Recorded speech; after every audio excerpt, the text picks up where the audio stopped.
Rolls-Royce is known for making the most luxurious cars in the world. The wealthiest people on the planet dream of owning one. But what many don't know is that this legendary brand was created by a boy who spent his childhood working in poverty. It all began in 1863. That year, a boy named Henry Royce was born in a small village in England. When he was just 4, his father's business failed completely. The entire family ended up homeless. But this was only the beginning of a tough life.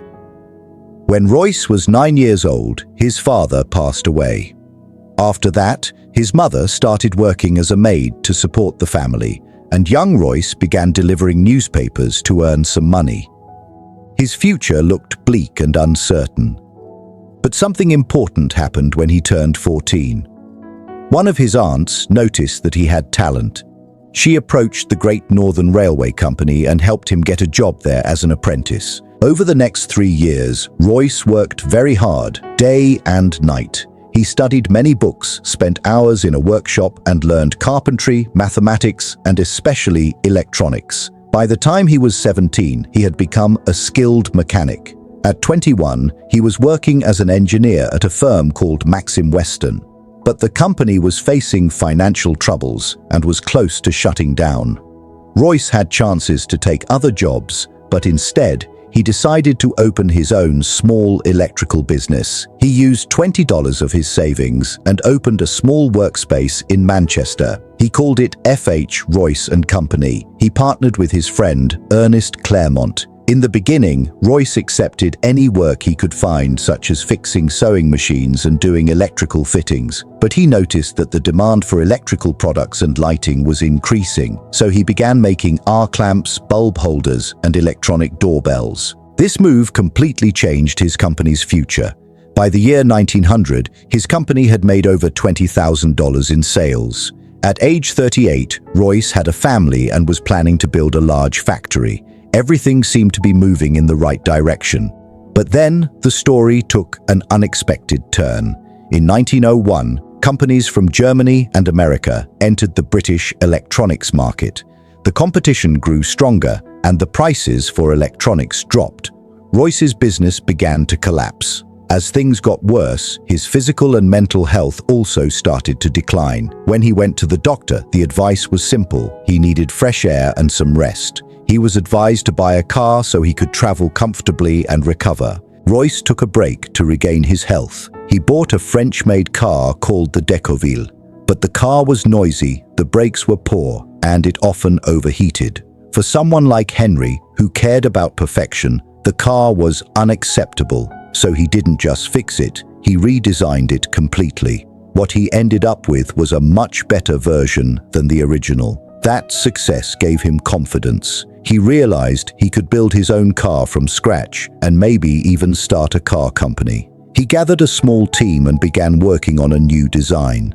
The car's parts were cast in a local workshop. Slowly, Royce's new car began to take shape. It had 10 horsepower and a 2-cylinder engine. The car turned out to be light, quiet, strong, and reliable. On April 1, 1904, the car was ready for a road test. During its first drive, it covered 50 kilometers without a single issue. Encouraged by this, Royce made 2 more cars of the same design. They were tested, improved, and refined further. These vehicles matched world-class standards, but while they had a great product, they didn't have a way to bring it to a large audience. This is where the second key figure of the story comes in, Charles Rolls. Royce was showcasing his cars at an exhibition when Charles Rolls noticed them.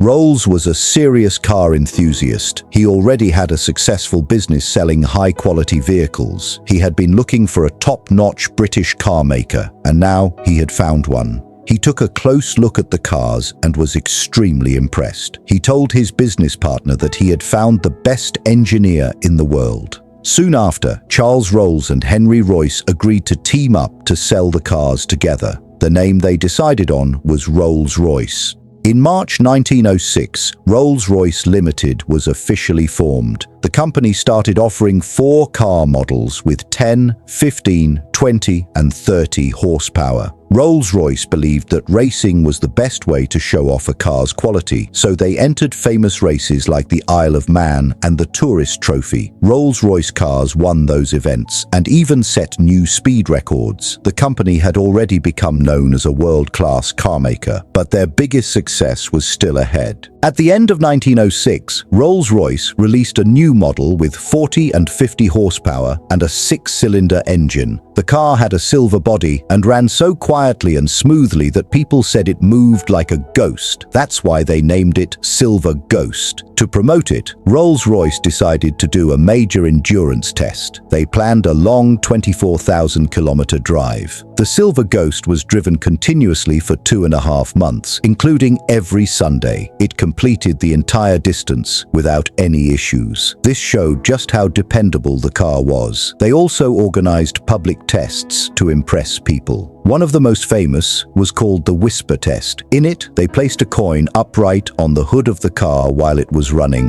The coin didn't fall, which proved just how smooth the engine was.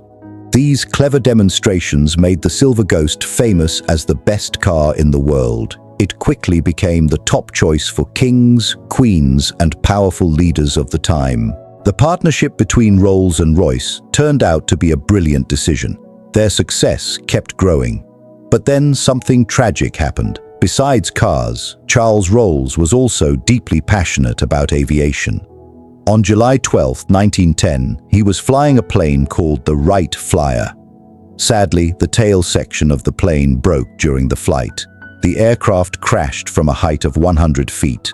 In this event, 32-year-old Charles Rolls lost his life. Sadly, he became the first individual in Britain to die in an airplane accident. This tragedy deeply affected Rolls-Royce. The company was already trying to recover from that loss. But in 1911, another blow came. His health started to get worse quickly, and the doctors told him he had bowel cancer. He went through a major surgery, but even after that, the doctors said he would only survive for another 3 months. Even in such a serious condition, Rolls-Royce continued working to improve the design and mechanics of the Silver Ghost. Then something unexpected happened. After 3 months, Rolls-Royce made a full recovery. Once he returned, he made major updates to the Silver Ghost.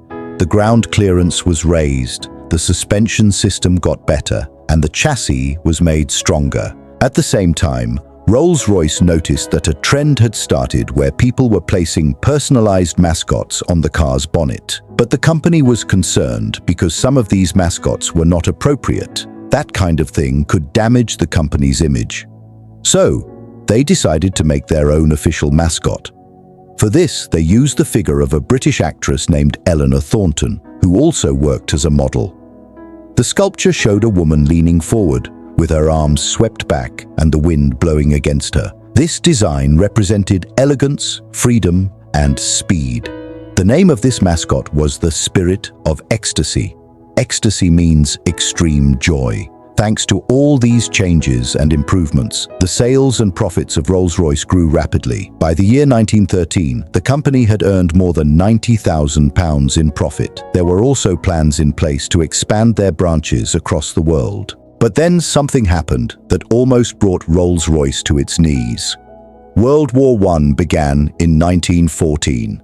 Rolls-Royce was not prepared for this sudden change. The war caused the economy to fall apart. This had a huge impact on luxury car makers like Rolls-Royce. Sales dropped heavily, and many workers had to be let go. It looked like Rolls-Royce might not survive the war, but the company had a different vision. Rolls-Royce had a meeting with the military leadership. After talking to them, they understood that there was a huge need for reliable, high-performance vehicles in the war. So Rolls-Royce took the Silver Ghost and changed it into an armored car. The vehicle was fitted with 8mm thick armor on its body. A rotating turret was added, and it had a machine gun attached to it. This vehicle was used in tough desert areas of the Middle East for various missions. It was also used for secret operations.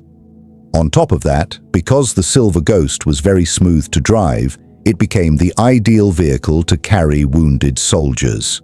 Many Silver Ghosts were converted into military ambulances. They had enough space for stretchers, medical tools, and nurses. For missions during the night, electric lighting was installed. These ambulances helped save thousands of lives. Because of their comfort and design, Rolls-Royce cars were also used by top officers, diplomats, and royal messengers during the war. While working with the military, Rolls-Royce noticed that the British Air Force was depending heavily on French companies for airplane engines. The British government was in desperate need of a local company to supply these engines.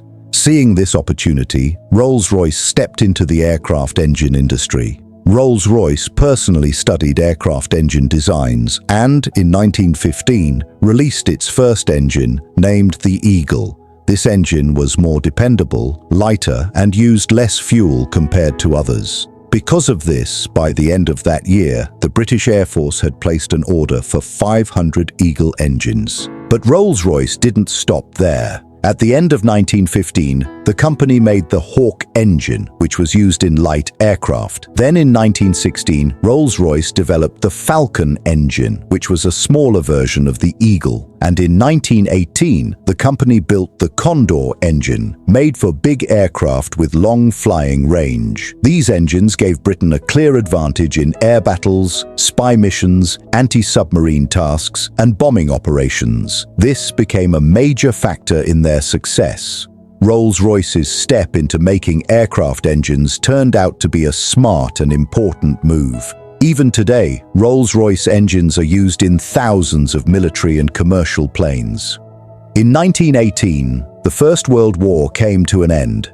For the next 15 years, Rolls-Royce continued to work on both cars and aircraft engines. The company introduced a smaller and less expensive car called the 20. Sadly, this model didn't sell very well. By the time 1925 came around, the luxury car market had become crowded with competition from brands like Bentley, Delmar, and Cadillac. Rolls-Royce needed a powerful new car to stay ahead.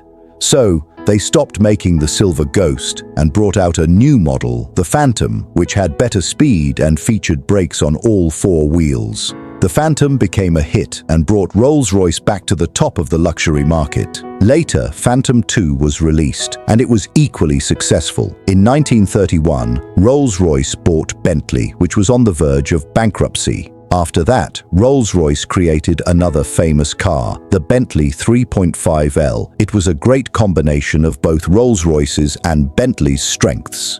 But sadly, Henry Royce didn't get to see this car with his own eyes.